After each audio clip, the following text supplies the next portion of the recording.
వెంటనే సాక్షి యాజమాన్యం తనకున్న ఆస్తుల మొత్తాన్ని లింకు డాక్యుమెంట్లతో సహా బయట పెట్టంగానే మొత్తం మూసుకుని ప్లేటు ఫిరాయించి రాజ్యసభలో విప్ ఇవ్వలేదు వైఎస్ఆర్ కాంగ్రెస్ పార్టీ, లోక్సభలో మాత్రం వక్ఫ్ చట్టానికి అంటే 1995 వక్ఫ్ చట్ట సవరణకి వ్యతిరేకంగా ఓటు చేశారు. కానీ రాజ్యసభలో మాత్రం చట్ట సవరణకి అనుకూలంగా ఓటు చేశారని చెప్పని తప్పుడు ప్రచారానికి తెరలేపారు. దానికి ముందు విప్ ఇవ్వలేదని చెప్పారు, రాజ్యసభలో విప్ ఇవ్వలేదని చెప్పారు. వెంటనే అయ్యా దిక్కుమాలిన వాళ్ళారా, ఇదిగో వైఎస్ఆర్ కాంగ్రెస్ పార్టీ విప్ ఇచ్చింది అని చెప్పి వెంటనే విప్పును బయట పెట్టంగానే మళ్ళీ నోళ్ళు మూసుకుని ఓటేయలేదు అని చెప్పని మాట్లాడారు. అరే ఓటేయకపోతే మీ చేతనైంది లోక్సభలో రాజ్యసభలో మీరే కదా అధికారం, టీడీపీ మంత్రులు ఉన్నారు, బీజేపీ వాళ్ళు ఉన్నారు, అధికారం మీ చేతిలో ఉంది, మరి బయట పెట్టండి అని నిలదీసేపటికి అక్కడి నుంచి ప్లేట్ ఫిరాయించి ఎక్కడైతే ఈ చట్ట సవరణ ద్వారా వక్ఫ్ చట్ట సవరణ ద్వారా ముస్లింల్లో భారతదేశ వ్యాప్తంగా ముస్లింల్లో అభద్రతాభావం జీవం పోసుకుందో, అలజడి ప్రారంభమైందో, వాళ్ళు ఎక్కడైతే నిరసన కార్యక్రమాలకు మొదలుపెట్టారో వెంటనే ఎగ్గు లేకుండా తెలుగుదేశం పార్టీ, జనసేన పార్టీ ఈ ముస్లింల నిరసన కార్యక్రమాల్లో తగుదనమ్మా అని సిగ్గు లేకుండా బయలుదేరిపోతున్నారు. ఈ ముస్లింల యొక్క అలజడికి, వాళ్ళ అభద్రతాభావం మొదలవటానికి, వాళ్ళ మనోభావాలు గాయపడటానికి కారణం ఎవరయ్యా అంటే చంద్రబాబే దీనికి ప్రాణం పోశాడు. ముస్లింల వ్యతిరేకంగా, ముస్లిం మనోభావాలకు వ్యతిరేకంగా జరిగినటువంటి చట్ట సవరణలో చంద్రబాబుదే పాపపు పాత్ర అని భారతదేశం మొత్తం ముస్లిం వర్గాలన్నీ కూడా కూడైకి వస్తున్నాయి, తిడుతున్నాయి, బొమ్మల్ని చెప్పులెట్టి కొడుతున్నాయి ఈ వర్గాలన్నీ తమ నిరసన కార్యక్రమాల్లో. కానీ ఇక్కడ మాత్రం ఏ మాత్రం సిగ్గు లేకుండా అసలు అంటే ఈ సిగ్గు లేకుండా ఉంటాకి ఎంత బరితెగింపు అంటే ఈ మధ్య అక్కడ ఒక ఎమ్మెల్యే గారు, ఆయన ముస్లిం, ఆయన మాట్లాడతాడు. ఆ ముందున్నటువంటి వేలాది ముస్లిం సోదరులకి ముందు ఆయన చెప్తాడు మైక్లో, నెత్తి మీద టోపీ ఉంటుంది, అదే మక్కా టోపీ, ఆ టోపీ పెట్టుకుని ఆయన చెప్తాడు, నేను మన మతానికి వ్యతిరేకంగా, మన మత మనోభావాలకు వ్యతిరేకంగా జరిగినటువంటి చట్టాన్ని నేను వ్యతిరేకిస్తున్నానంటాడు. నువ్వెవడు వ్యతిరేకించటానికి? నీకేం హక్కు ఉంది? పైన పాపం చేసింది మీరు. చంద్రబాబు నాయుడుకు తెలుగుదేశం పార్టీ ఓట్లు, జనసేన ఓట్లు, ఈ 2 ఓట్లు లేకపోతే ఈ చట్ట సవరణ జరిగేదా లోక్సభలో?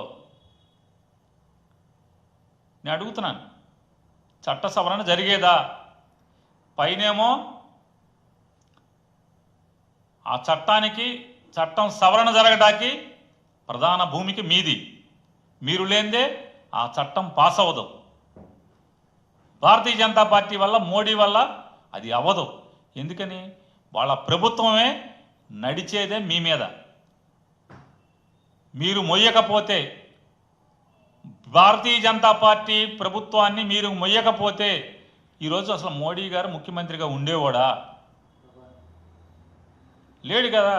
ప్రధానమంత్రిగా ఉండేవాడు కాదు కదా. మోడీ ప్రధానమంత్రిగా ఉండటానికి సరిపడా ఓట్లు లేకపోయినా చంద్రబాబు నాయుడు, పవన్ కళ్యాణ్ మోస్తారు. మరి ఇటువంటి చట్ట సవరణలో మీరు ఇది తప్పు అని చెప్పి ఈ చట్టం మేము సవరణను వ్యతిరేకిస్తున్నామని కనుక తెలుగుదేశం పార్టీ, జనసేన పార్టీ చెప్తే ఇవాళ ముస్లిమ్స్కి ఈ దేశంలో ఇన్ని కష్టాలు లేవు కదా, ఈ రోడ్లు ఎక్కాల్సిన కర్మ లేదు కదా. ఇవాళ ఇంత పాపం చేసి సిగ్గు లేకుండా, అంటే ముస్లిమ్స్ అంటారు బేషరంగా ఢిల్లీలో చట్ట సవరణ నీళ్ళే చేస్తారు. చట్టాన్ని మార్పుకి ఢిల్లీలో వీళ్ళే మద్దతిస్తారు. వీళ్ళ లేనిదే ఆ చట్టం పాస్ అవ్వదు, బిల్లు పాస్ అవ్వదు. గల్లీల్లో బేషరంగా వక్ఫ్ చట్టాన్ని మేము వ్యతిరేకిస్తున్నామని చెప్పని బేషరంగా మైకు పట్టుకొని చెప్తారు, నెత్తి మీద టోపీ పెట్టుకుని.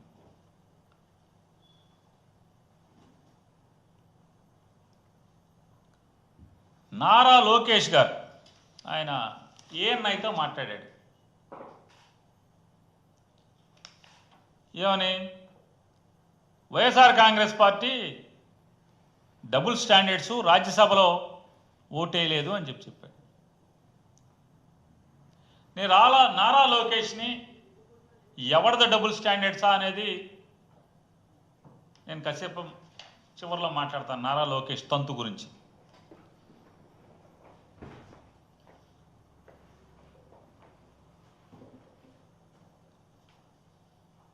అట్లాగే నేను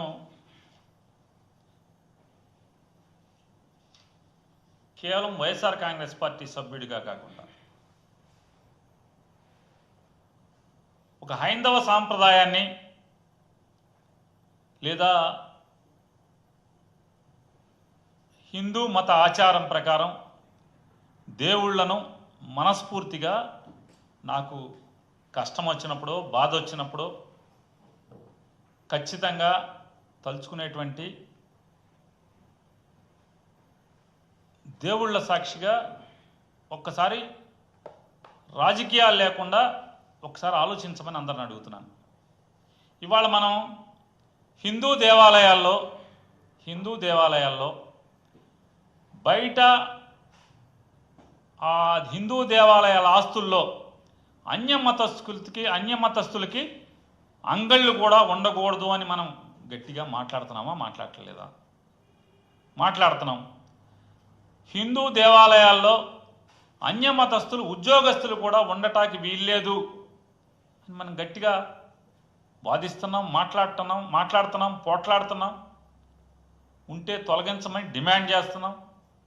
ఆఖరికి పూర్వం ఎక్కడన్నా అన్యమతస్థులకి షాపు, అంగడి అద్దెకిచ్చుంటే కూడా ఖాళీ చేయించమని కూడా మనం డిమాండ్ చేస్తున్నాం. ఇవాళ చంద్రబాబు నాయుడు, పవన్ కళ్యాణ్, మోడీ ఈ ముగ్గురు కలిసేటువంటి చేసిన చట్ట సవరణ ఏంటో తెలుసా అండి? ఇప్పుడు మనకి ఒక టీటీడీ టెంపులే మనం చాలా గొప్పగా మనం భావిస్తాం, ప్రశస్తమైనదిగా. అదొక కలియుగ దైవం ఉండేటువంటి గొప్ప ఆలయంగా మనం కీర్తిస్తాం, పూజిస్తాం. ఆ గుడికి సంబంధించినటువంటి లేదా ఏదైనా ఎండోమెంట్ ప్రాపర్టీ చూసేటువంటి, ఆస్తులు చూసేటువంటి విధి నిర్వహణ ఉండేటువంటి ఒక అధికారి హిందువు కాకుండా ముస్లిమో, క్రిస్టియనో అయితే మనం ఒప్పుకుంటామా? చెప్పండి, మనం ఒప్పుకుంటామా? ఒప్పుకోం కదా. హిందూ ఎండోమెంట్స్ డిపార్ట్మెంట్లో ఆఫీసరు ముస్లిమో, క్రిస్టియనో అయితే మనం ఒప్పుకుంటామా? కానీ చట్ట సవరణ ఏం చెప్తుందండి? ఈ 1995 వక్ఫ్ చట్టానికి సవరణ ఏం చేస్తున్నాడు? వక్ఫ్ బోర్డుకి కానీ లేదా సెంట్రల్ వక్ఫ్ కమిటీకి కానీ చీఫ్ ఎగ్జిక్యూటివ్ ఆఫీసర్ అనేవాడు ముస్లిం ఉండాల్సిన పని లేదు అని చట్ట సవరణ చేశాడు. ఇది ధర్మమా? చెప్పండి, ఇది ధర్మం ఎట్లా అవుతుంది? నేను వైఎస్ఆర్ కాంగ్రెస్ పార్టీ తరఫున భారతీయ జనతా పార్టీని అలాగే తెలుగుదేశం పార్టీ వాళ్ళని, మరీ ప్రత్యేకించి తెలుగుదేశం పార్టీ వాళ్ళని, ఎట్లాగో పవన్ కళ్యాణ్ గారంటే కన్వర్టెడ్ సనాతని కాబట్టి ఆయన అఫీషియల్లీ డిక్లేర్డ్ కన్వర్టెడ్ సనాతని. ఆయన బ్యాప్టిజం తీసుకున్నాడు, ముస్లిం మతాన్ని ఆచరించేవాడు. ఇప్పుడు ఎమ్మెల్యే డిప్యూటీ సీఎం అయిన తర్వాత పూర్తిగా రెండింటిని గాలి వదిలేసి కన్వర్టెడ్ సనాతని కాబట్టి అఫీషియల్లీ డిక్లేర్డ్ కన్వర్టెడ్ సనాతని కాబట్టి మనం ఆయన ప్రశ్నించడం పెద్ద ఏముంది. ఆల్రెడీ సిగ్గు ఎగ్గు లేకుండా డిక్లేర్ చేశాడుగా. ఎలక్షన్ ముందేమో వేరే మతాలు అన్నాడు, ఇప్పుడేమో నాకు అందరూ ఒకటే అన్నాడు. అయ్యాక కాషాయ బట్టలు కట్టుకుని hard core Sanatani converted Sanatani అని చెప్పేశాడు కాబట్టి ఇష్యూ అదేం కాదు. దాని గురించి అతను లేదు. చంద్రబాబు నాయుడు గారిని, తెలుగుదేశం పార్టీని, లోకేష్ గారిని ప్రశ్నిస్తున్నాను. ఇది ఎలా ధర్మం అంటే మసీదులు కానీ ముస్లింలందరూ కూడా ప్రార్థన చేసుకునే 5 పూట్ల నమాజ్ చేసుకునేటువంటి మస్జిద్ యొక్క ఆలనా పాలన, లేదా వాళ్ళు మరణిస్తే తీసుకెళ్ళి పూడ్చిపెట్టేటువంటి కబరస్థాన్ కానీ, లేదా